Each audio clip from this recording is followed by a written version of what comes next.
Kane Mitchell stood in the massive hall of the Galactic Council building. Around him, creatures from 47 different worlds argued about trade routes and mining rights. The noise was terrible. Clicking sounds from the insect-like Zephyrians, mixed with the deep rumbles of the rock-shaped crystallines. The snake-like hegemony members hissed their words, while the blue-skinned Altarians spoke in their musical language. Kane had been the human ambassador for 15 years. He was tired of listening to these debates, where humans were always treated like servants. Today felt different, though. His pocket held a small message device that had arrived that morning from Earth. The message was only 3 words long, but those words would change everything. The message said, "Operation Silent begins." Kane kept his face blank. He had trained for this moment his whole life. Around him, the other ambassadors continued their endless talking. None of them noticed when Kane quietly stood up and walked toward the exit. He had served in this building for so long that the guards barely looked at him anymore. Outside the council building, Kane climbed into a small transport ship. He punched in coordinates for the human quarter of the space station. As he flew through the busy traffic lanes, he watched the normal life of the galaxy continue around him. Cargo ships moved between the massive towers. Alien families walked through the shopping districts. None of them knew that everything was about to change. Back on Earth, Dr. Lisa Parker was already 3 hours into the biggest evacuation in human history. She sat in the command center, deep under the mountains of Colorado. Hundreds of screens showed human colonies across the galaxy. Green lights meant the evacuation was going well. Red lights meant trouble. Lisa had helped plan this day for 20 years. The plan was called Operation Silent because no one would announce what was happening. No warnings would be given. No explanations would be offered. Humanity would simply disappear. The first ships had launched from the outer colonies 6 hours ago. Captain Ryan Hayes commanded the largest evacuation fleet in human space.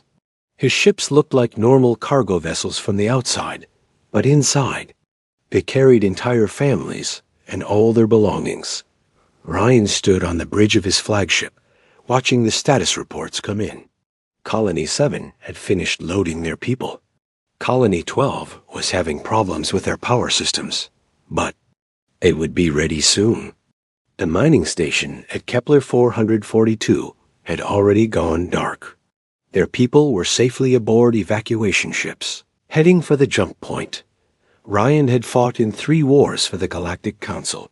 He had saved alien worlds from pirates and disasters. He had trained alien soldiers and shared human military knowledge freely. The thanks he got was being told that humans were too young and violent to have real power in the galaxy. Today, the galaxy would learn what it meant to lose human help. On Luna Station, Commander Jack Turner was destroying everything humans had built in this solar system. His teams worked quickly and quietly. The quantum computers that ran half the galaxy's communication systems were being reduced to melted metal. The research labs where humans had developed new medicines were being emptied, and then blown up. Jack watched his people work with pride. They were not stealing anything. They were not taking revenge. They were simply removing every trace of human knowledge and technology from council space. If the aliens wanted to run the galaxy without humans, they could try to do it without human tools too. The hardest part was watching 30 years of scientific work disappear. The medical databases that could cure diseases across dozens of species were being wiped clean. The agricultural systems that had doubled food production on 40 worlds were being shut down. The defense networks that protected the Council's core worlds were having their human-designed components removed. Dr. Amanda Foster supervised the destruction of the genetics laboratory on Luna. She had spent her entire career developing new crops that could grow on alien worlds. Her work had fed billions of creatures across the galaxy. Now she was making sure that work would disappear with humanity. Amanda felt sad as she watched her life's work being destroyed, but she also felt angry. The Council had never given her credit for her discoveries. Alien scientists had put their names on her research papers. When she asked for better funding, she was told that humans should be grateful just to participate in galactic science. The council thought humans were useful pets who would always be there to fix their problems. Today they would learn they were wrong. On the merchant world of Nexus 7, human traders were quietly closing their businesses. Bill Morgan had run a shipping company there for 12 years. His human crews had moved cargo to every corner of the galaxy. They had never failed to deliver on time, even when it meant flying through war zones or dangerous space storms. Bill's ships were now loading up with human families instead of cargo. His employees thought they were just taking a vacation back to human space. They did not know they would never be coming back. The aliens who worked with Bill thought he was just taking a short break. A crystalline factory owner who depended on Bill's ships to move his products was not worried. The Zephyrian mining company that shipped their ore through Bill's network assumed the humans would be back in a few weeks. None of them understood that this was goodbye forever. At the council military academy on Rigel Prime, human instructors were packing their belongings. Colonel Steve Brooks had trained alien officers for 8 years. He had taught them everything humans knew about space warfare, tactics, and military technology. Steve's students respected him, but their governments treated him like hired help. Human military advisors were not allowed to hold high ranks in alien armies. Human tactical knowledge was used to win battles, but humans were never invited to plan the wars. Steve left behind training manuals and equipment, but he took something more important with him. He carried the access codes to every military system humans had helped build. Without those codes, the aliens would find their weapons and defenses slowly breaking down. As the last day of human presence in Council space continued, the evacuation picked up speed. Entire human colonies were disappearing within hours. Space traffic control systems started showing empty zones where human ships used to travel regularly. Kane Mitchell returned to the council chambers one final time. The afternoon session was starting, and the alien representatives were arguing about the same boring trade disputes as always. Kane walked to his seat and placed a small data pad on his desk.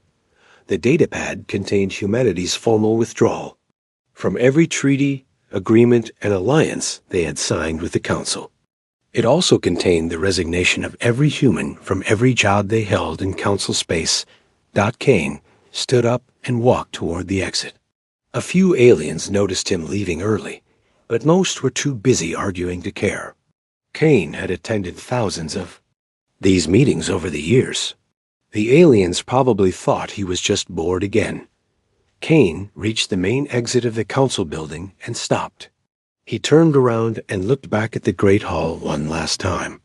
In a few hours, these creatures would realize that humanity was gone. In a few days, they would start to understand what that meant. Kane had no regrets. The council had made their choice long ago when they decided that humans were useful, but not important. Today, humanity was making their choice too. Kane walked out of the building and headed for his ship. Behind him, the council continued their endless debates, unaware that their galaxy had just changed forever. The humans were leaving, and they were taking their knowledge, their skills, and their help. With them, the age of human service to the galaxy was over. What came next would be up to the aliens to figure out on their own. 3 months had passed since the last human ship left Council space. General Vexthai of the Zephyrian Empire stood in his command center, watching red warning lights flash across every screen. His insect-like eyes moved quickly between the displays, trying to understand what was happening to his military forces. The defense systems protecting the Zephyrian homeworld had been failing for weeks. At first, his engineers thought it was normal wear and tear. Now they knew better. Every major weapons platform, every shield generator, every early warning system depended on quantum processors that humans had installed years ago. without human technicians to update the software and replace worn parts. The systems were breaking down one by one. 3 orbital defense stations had already gone completely dark. The main planetary shield was running at 30% power and dropping. Every day, Lexthai tried calling the human embassy, but found only empty offices. He tried sending messages to human colonies, but received no replies. It was as if humanity had vanished from the galaxy completely. On the other side of Council space, President Kolanar of the Altarian Federation was dealing with his own crisis. The blue-skinned leader stood in his agricultural command center watching food production numbers that made no sense. The farming worlds that fed his people were reporting massive crop failures. The automated systems that had doubled their harvests for decades were shutting down without explanation. The soil processors that could turn dead dirt into rich farmland had stopped working entirely. Dr. Ziltam, his chief agricultural scientist, approached with another bad report. "Sir, we have lost contact with the farming systems on 12 more worlds. The AI networks that control planting and harvesting are going offline faster than we can restart them." Kolinar felt cold fear in his chest. His people needed those farms to survive. The Altarian population had grown enormous over the past century because human farming technology had made food so plentiful. Now that abundance was disappearing, and millions faced starvation, far away in the Andromeda approach, President Maria Santos sat in her new office on the human colony world of New Haven. Through her window, she could see the city's humanity had been secretly building for 50 years. Clean energy plants powered by fusion reactors that were decades ahead of anything the Council had ever seen. Farms that used advanced genetics to grow food in any environment. Factories that could build anything humans needed. Maria was reading intelligence reports from the galaxy they had left behind. Her spy networks, hidden deep in alien governments, were sending back detailed information about the chaos spreading through Council space. The reports painted a picture of civilizations that had grown completely dependent on human help without ever realizing it. Maria felt no sympathy for them. For centuries, humans had been treated like smart children who were useful for fixing problems, but too young to make important decisions. Admiral Ben Cooper commanded the human deep space monitoring stations that watched Council space from a safe distance. His ships stayed hidden in empty regions between star systems, using sensors that were invisible to alien technology. Ben's teams intercepted thousands of desperate communications every day. Alien governments were trying to contact each other for help, but their own communication systems were failing. The quantum relay networks that carried messages between star systems had been built and maintained by human engineers. Without regular updates, the networks were losing synchronization and breaking apart. The hegemony of scales had lost contact with 12 of their outer colonies when the communication relays in their territory went dark. The snake-like aliens were sending ships to check on their missing worlds, but many of those ships were getting lost because their navigation systems were also failing. Colonel Amy Brooks led the Human Intelligence Division from a secret base in the Magellanic Clouds.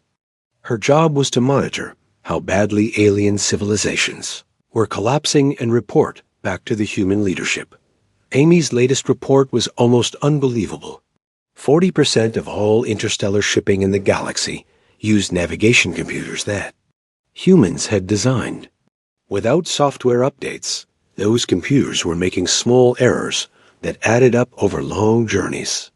Ships were arriving at the wrong destinations or getting lost in space entirely.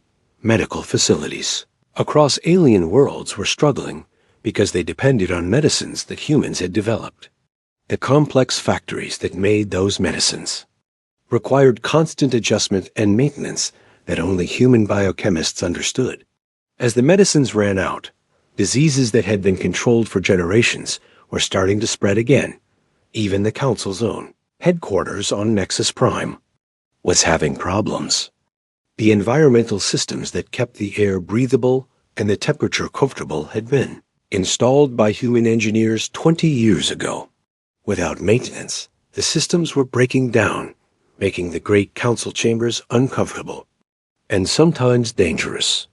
The most shocking discovery came when the Crystalline Collective tried to access their strategic military databases. The rock-like aliens found that all their most important information was locked behind encryption the humans had designed. The alien computer experts said it would take hundreds of years to break the codes, if it was even possible. Dr. Sam Rodriguez led humanity's scientific council from the research city of Einstein Station.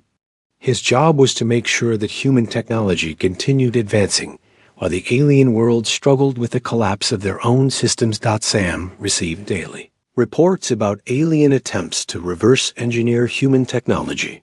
The results were catastrophic. A Zephyrian team trying to copy human medical nanobots had accidentally created tiny robots that attacked healthy cells instead of diseased ones. The nanobots had escaped from the laboratory and killed every living thing in a 50-mile radius before finally breaking down. Crystalline engineers attempting to restart a human-designed shipyard had caused an explosion that destroyed half their orbital construction platform.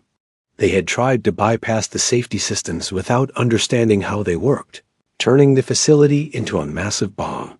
The worst incident happened when Altarian scientists tried to modify a human fusion reactor to produce more power.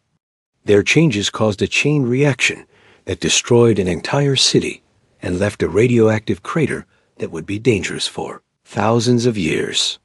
On the mining world of Kepler 438, the alien workforce was learning that their entire operation depended on human knowledge. The massive mining robots that could dig through solid rock had been designed by human engineers. Without replacement parts and software updates, the robots were breaking down faster than alien mechanics could fix them. Supervisor Grokhan of the Hegemony of Scales watched his mining operation fall apart. The ore processing plants that turned raw minerals into useful metals required precise chemical treatments that humans had developed. The alien chemists could follow the procedures they had been taught, but they did not understand the science. Behind them, when problems arose that were not covered in the instruction manuals, the alien workers had no idea how to solve them. Production dropped by 70% in just 2 months, and it was getting worse every day. Back on New Haven, Maria Santos called a meeting of the human leadership. The reports coming in from their former galaxy showed that the collapse was happening faster than even they had predicted. The aliens built their entire civilization on our knowledge and our work, Maria told the assembled leaders. They never bothered to learn how any of it actually worked. They just assumed we would always be there to maintain it for them. Admiral Cooper nodded grimly. Our monitoring stations are picking up military communications from the Council. Several member species are blaming each other for the crisis. The Zephyrians think the Crystallines are hoarding human technology. The Altarians are accusing the Hegemony of sabotage. Good, said Colonel Brooks. Let them fight among themselves. Maybe they will finally understand that their real problem was not respecting the people who made their comfortable lives possible. As the meeting ended, Maria looked out at the thriving human cities below. Humanity had not just survived their exodus from the galaxy. They had discovered what they could accomplish when they were free to work for themselves instead of for ungrateful masters. The aliens would learn to solve their own problems, or they would fall back into the primitive conditions their ancestors had known before humans arrived to help them. Either way, it was no longer humanity's concern. 6 months after humanity vanished, Chancellor Vex High of the Altarian Federation called for an emergency meeting of the Galactic Council. His blue skin had turned pale with stress, and his musical voice cracked with desperation as he spoke. To the assembled representatives, the great council chamber looked different now. Many seats sat empty because some species could no longer afford to send ambassadors. The environmental systems wheezed and struggled to keep the air clean. Emergency lighting flickered in sections where the main power grid had failed. We face the greatest crisis in galactic history, HFY announced to the remaining delegates. Our agricultural worlds are experiencing widespread famine. Without human farming technology, our food production has dropped by 60%. Millions of my people are going hungry. Representative Grok Thane of the hegemony of scales hissed his agreement. The snake-like alien scales were dull and patchy, showing signs of malnutrition. The situation is even worse in our territory. We have lost contact with 18 colony worlds. Our ships cannot navigate properly without human guidance systems. We do not even know if those colonies still exist. From her hidden command center on New Haven, General Kate Stone monitored the council meeting through secret surveillance devices. Her agents had left behind. Kate had spent 15 years in alien space gathering intelligence for humanity. Now she watched her former enemies tear each other apart. The crystalline representative, a massive rock creature named Shard Key, spoke in grinding tones that hurt to hear. The Zephyrians are hoarding technology in their territory. They refuse to share the few working human devices they still possess. This selfishness is making the crisis worse for everyone. General Zixstar of the Zephyrian Empire buzzed angrily, his insect wings creating a threatening sound.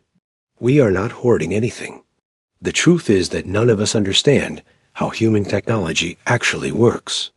We followed their instructions, like trained pets, but we never learned the science behind their inventions.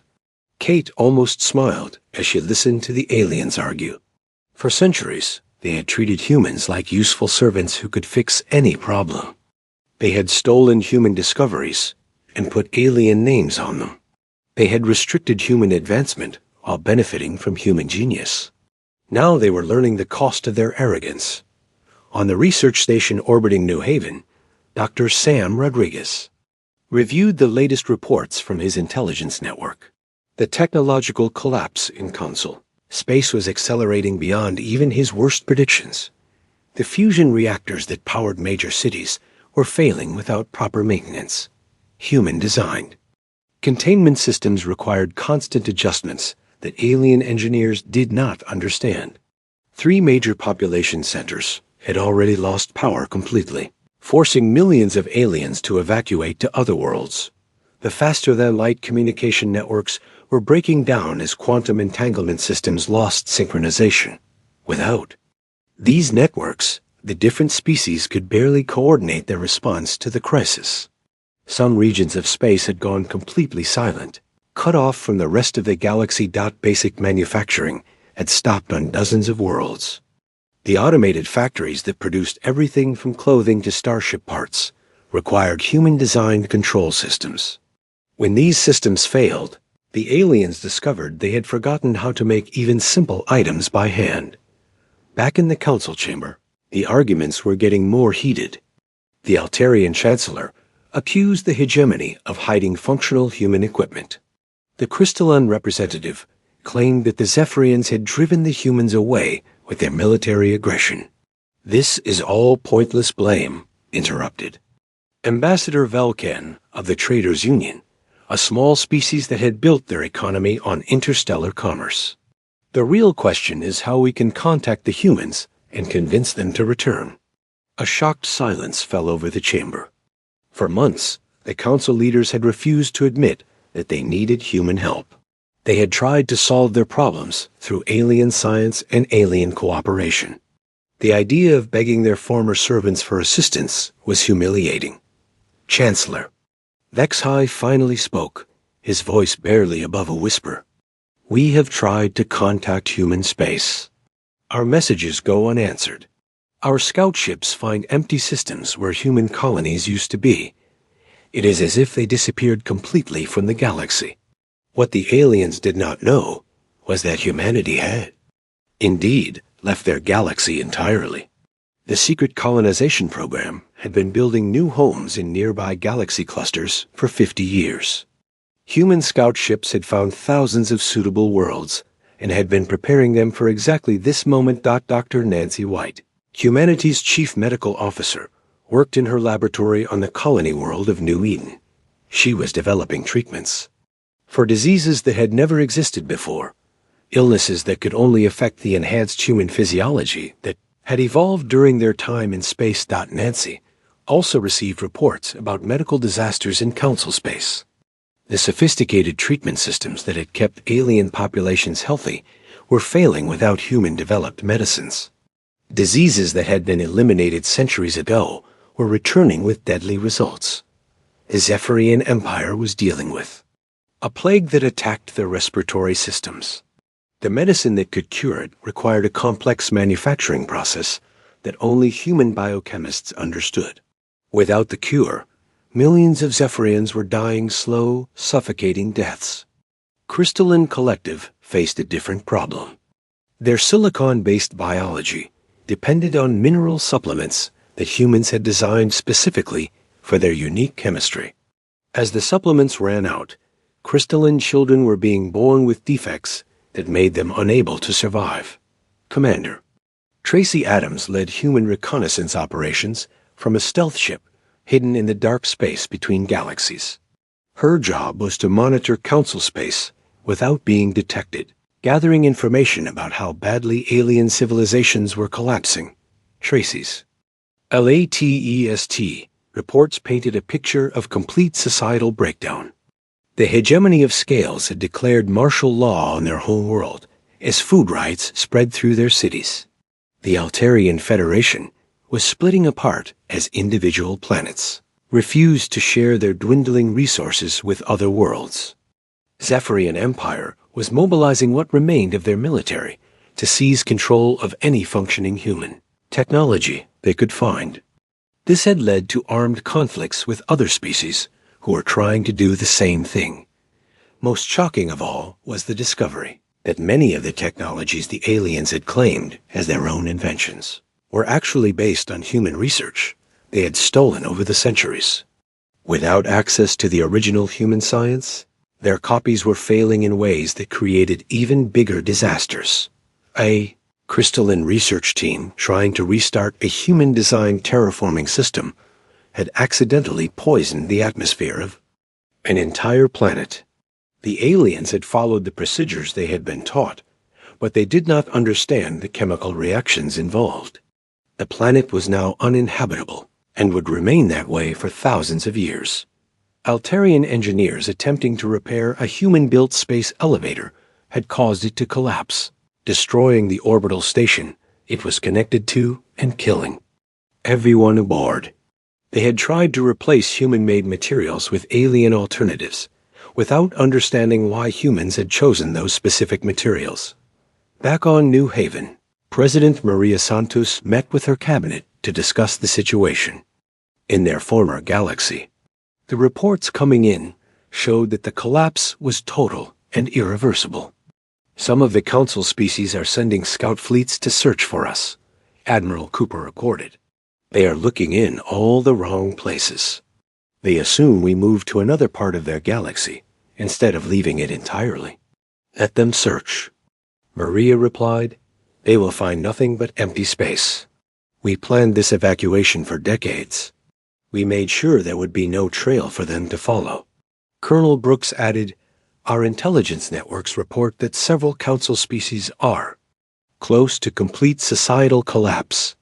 The Traders' Union has already broken up into competing factions. The Peaceful Communion has abandoned most of their territory and retreated to their core worlds. Maria looked out at the bustling human cities below. They had everything they needed for a successful galactic civilization. All they had to do was treat us as equals instead of servants. Their pride cost them everything.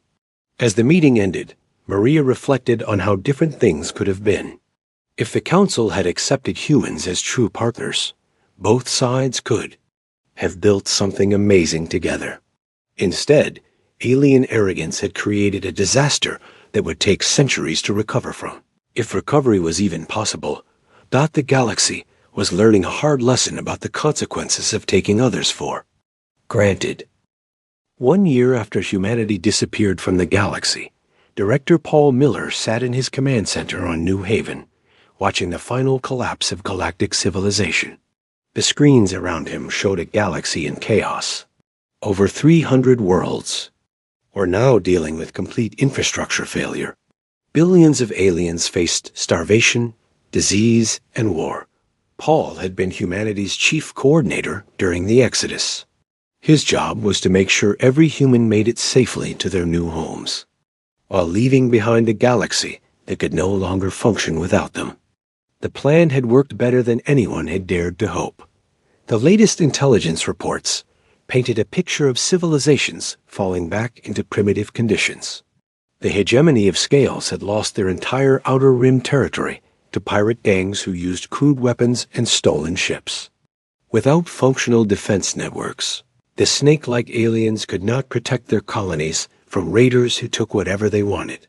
The crystalline, Collective's trade empire had crumbled completely. Their cargo ships sat dead in space, unable to navigate between star systems without human-designed computers.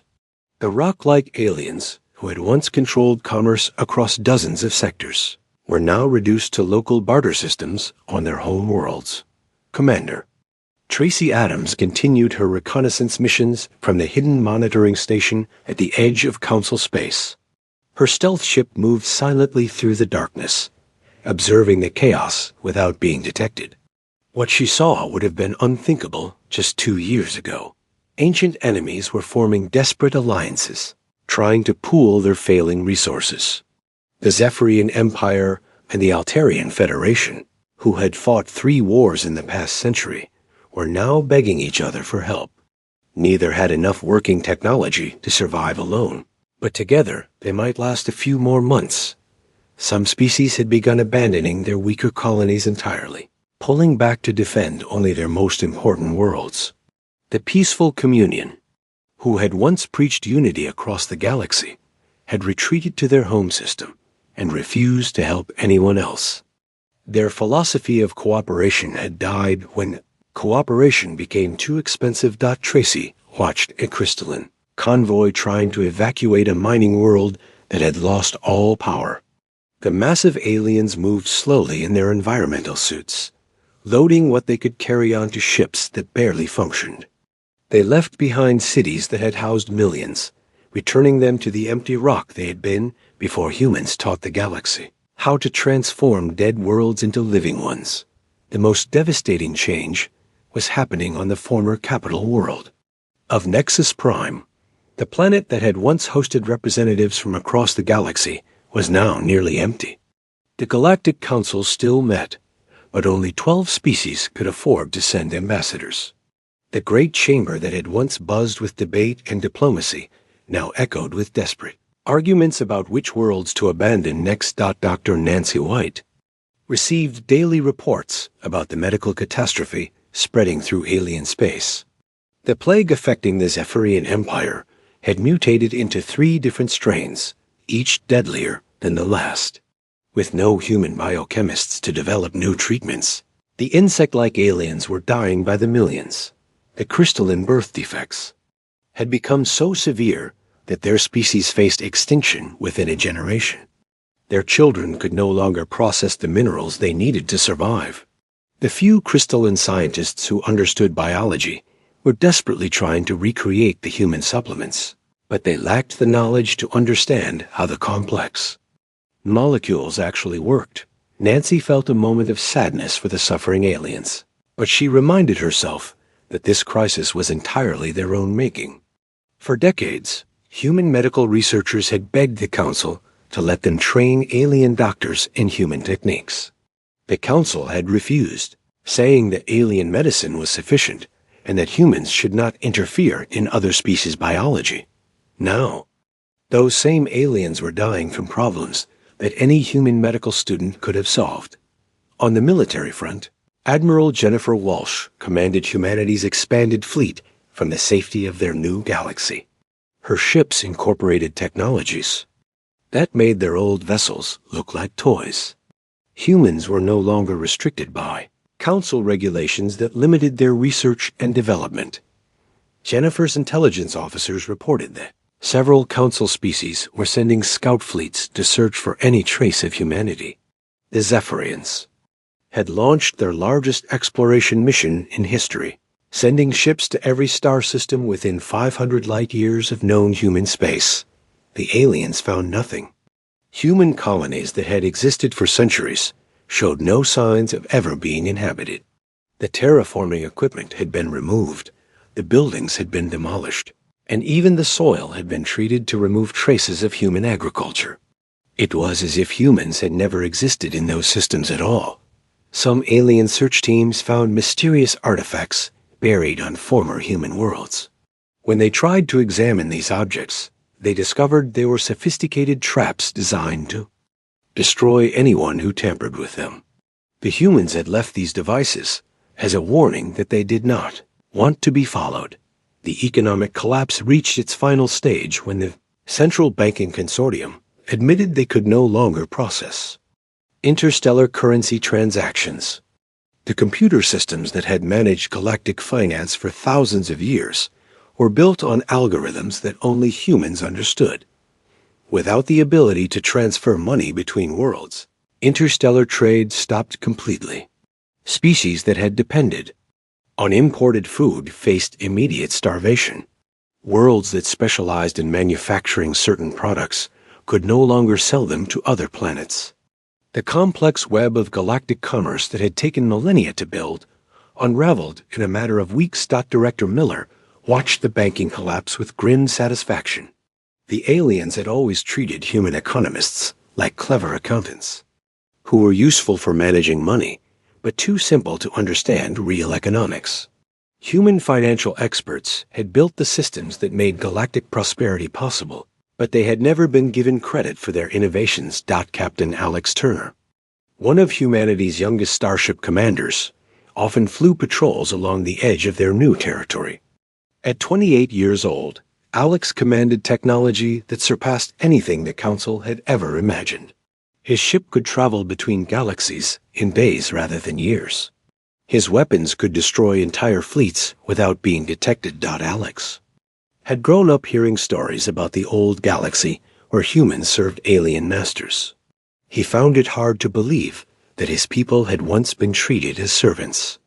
The humans he knew were explorers, scientists, and builders who created wonders wherever they went. During one patrol mission, Alex detected an alien distress signal coming from the edge of Council space. A crystalline research vessel was drifting, powerless, its crew slowly dying as their life support systems failed. Alex could have easily rescued them, but his orders were clear. Humanity no longer involved itself in alien affairs. Alex watched the alien ship disappear into the darkness and continued his patrol. He felt no satisfaction from their suffering, but he also felt no obligation to help them. The galaxy had made its choice when it decided humans were not worthy of respect. Now it would live with the consequences of that choice. Back on the Council worlds, the remaining governments were reaching the same terrible conclusion. Their entire civilization had been built on human knowledge, human innovation, and human labor. Without humans to maintain the complex systems that kept their worlds functioning, they were slowly falling back into the primitive conditions their ancestors had known thousands of years ago. Some species tried one last desperate attempt to solve their problems. They sent ambassadors to the edge of known space, broadcasting messages of surrender and apology. They offered to give humans anything they wanted in exchange for help. They promised to treat humans as equals, to share power in the Council, to respect human contributions to galactic civilization. The messages went unanswered. Humanity had moved beyond the reach of their former galaxy, both physically and emotionally. The aliens were welcome to fix their own problems or fail trying. Either way, it was no longer humanity's concern. As the second year of the crisis began, Paul Miller prepared his final report on the collapse of the Galactic Council.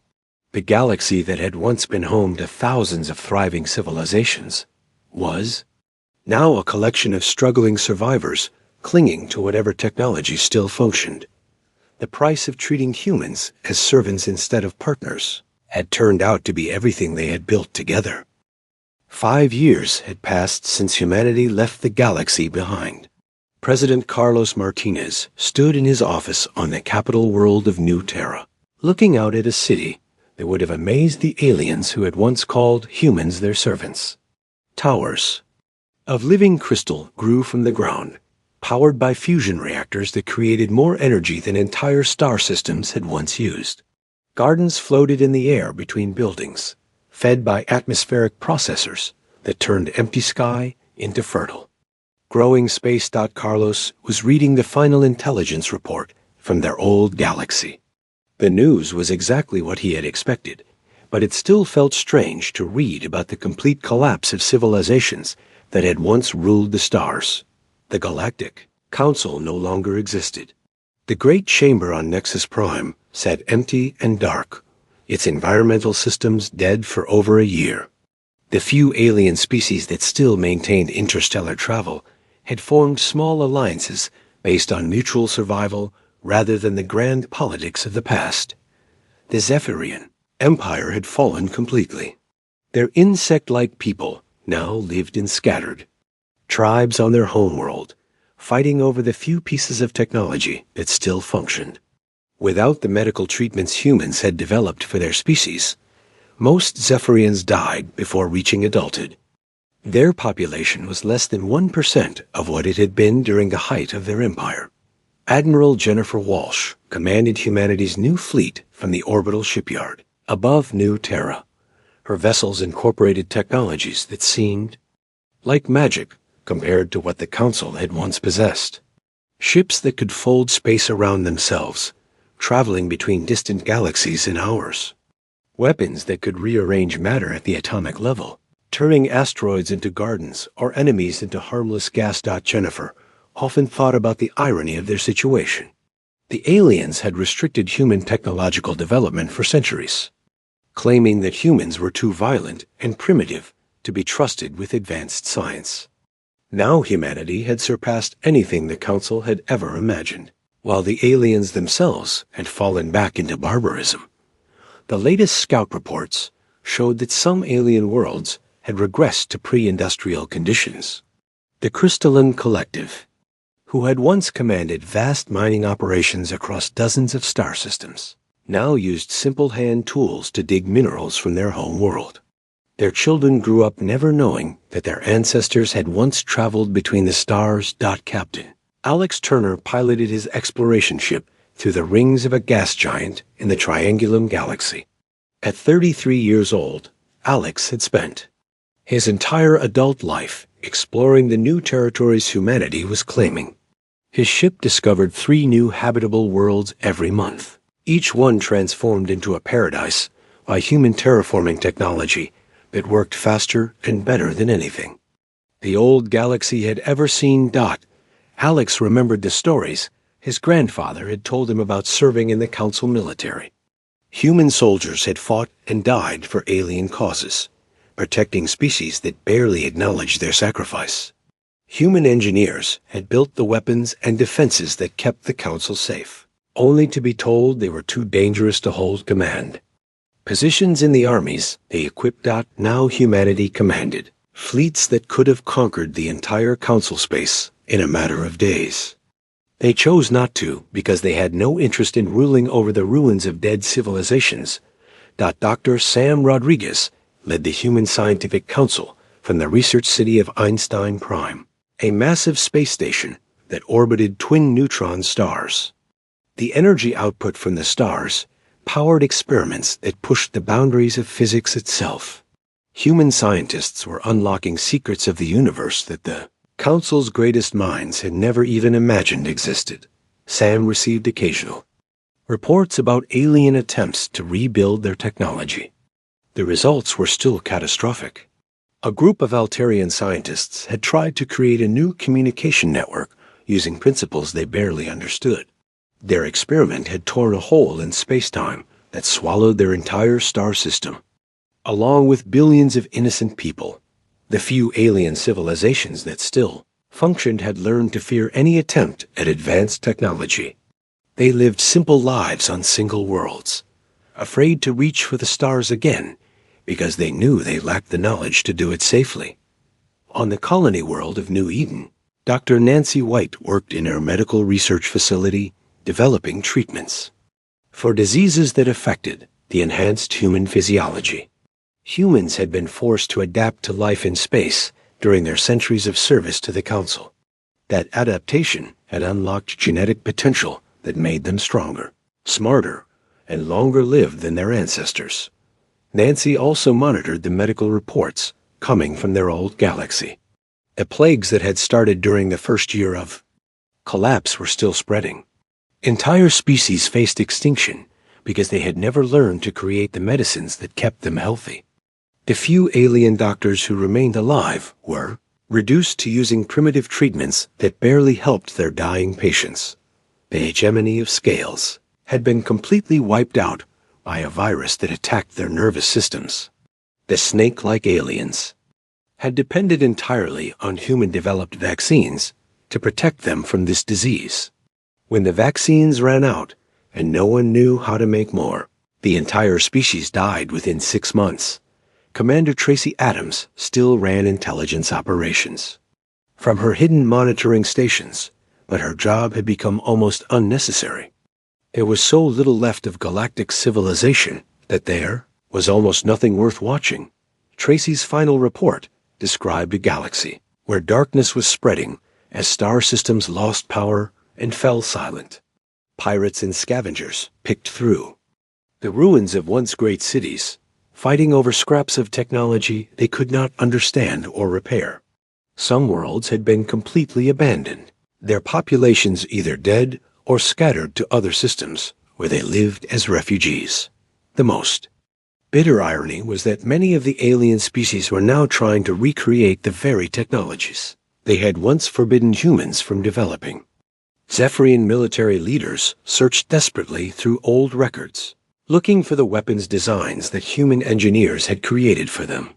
They found the blueprints, but without understanding the science behind them, their attempts to build new weapons only resulted in explosions that killed their own people. President Martinez called a meeting of the human leadership to discuss their future. The Great Council Chamber on New Terra was filled with leaders who had built a civilization that surpassed anything the galaxy had ever seen.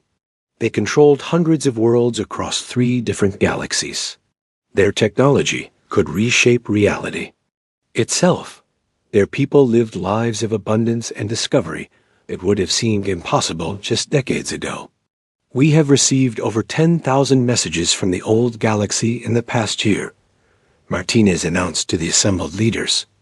They are all the same. Desperate pleas for help, offers of complete surrender, promises to treat us as equals if we will only return. Admiral Walsh spoke first. The time for those promises was 5 years ago, before they drove us away. They had centuries to treat us with respect, and they chose exploitation instead.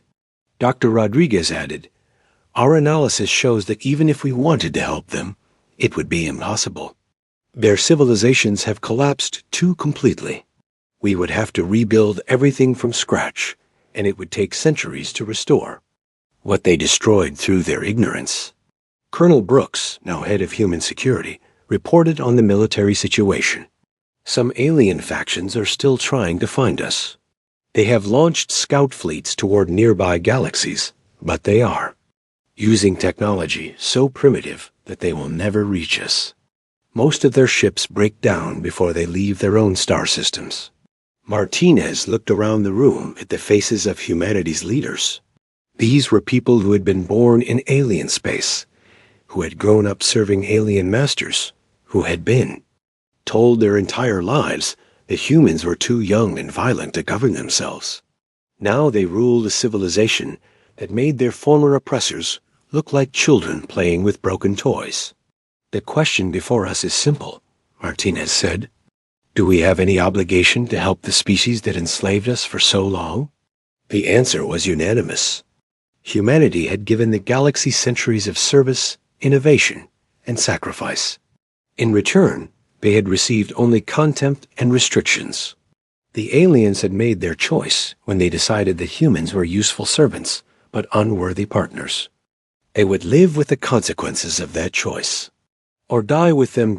As the meeting ended, Martinez walked to his office window and looked out at the thriving human cities below.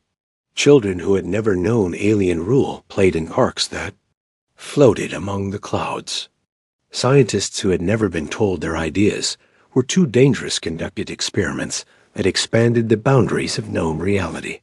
Artists who had never been restricted by alien censorship created works of beauty that brought tears to the eyes of anyone who saw them. Humanity had finally found what they had always been searching for. Not just freedom from alien oppression, but the chance to discover what they could become when they were truly free to be themselves. A galaxy they had left behind could keep its darkness and its ruins. Humanity was building something better among the stars.